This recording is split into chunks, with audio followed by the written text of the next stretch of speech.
Hello everybody and welcome back to Sweet and Sour Soccer. Before I get into the video, make sure to hit that like button. Also subscribe to the channel as well whilst you are there.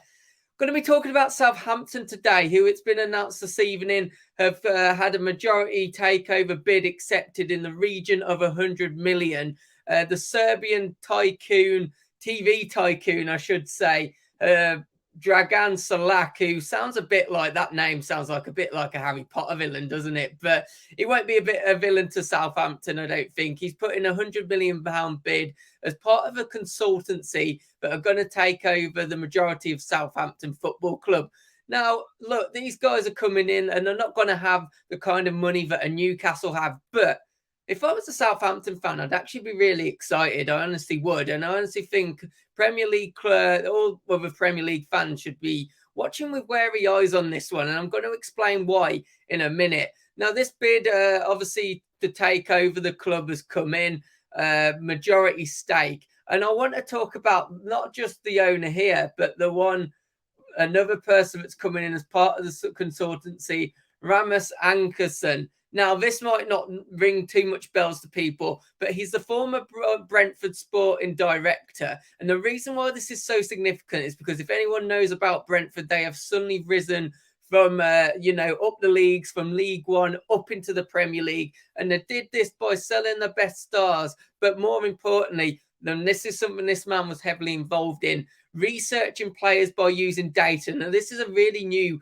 way of studying transfers and, more importantly, studying players to bring in, using a lot of data analytics, using a lot of, bots and that kind of stuff to research these players to the type of player that you'd want to bring in. Now, why this is something that's really interesting is because Southampton predominantly have been a selling club. That's gone on for years, hasn't it now? The likes of Gareth Bale, Theo Walcott back in the day, and more recently, obviously, Danny Ings, I guess Virgil van Dijk, you could probably throw into that as well. Sadio Mane also being a part of the big Southampton players that have been sold. Now, hopefully this takeover for Southampton will potentially mean that this will halter.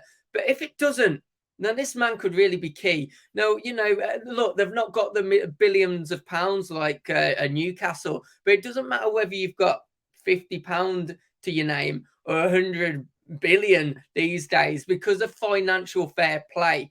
Now, clubs have to be smart, and we've seen clubs that have got a substantial amount of money, the likes of Everton, my club that I support, Wolverhampton Wanderers, also come in under FFP constraints. And the main reason for that is, obviously coming in and spending a lot of money.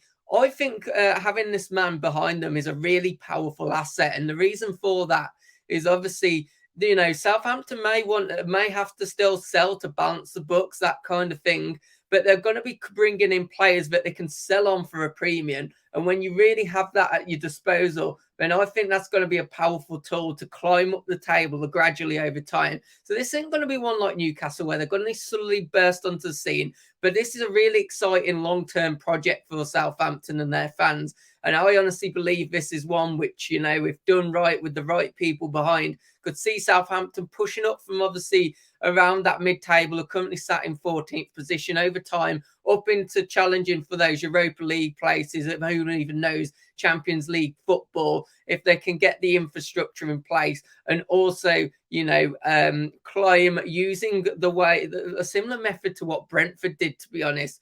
Southampton fans, if you're watching this, let me know about how excited you are about the new takeover. I honestly think it's going to be a positive one for you Saints fans. And guys of other Premier League clubs, obviously not got the money of Southampton, of like the Newcastle takeover, but are you somewhat wary of this takeover? I think it's going to be an interesting one to watch out for. And guys, as I said before, make sure to hit that like button, subscribe to the channel, and I shall see you on the next video, hopefully. Goodbye.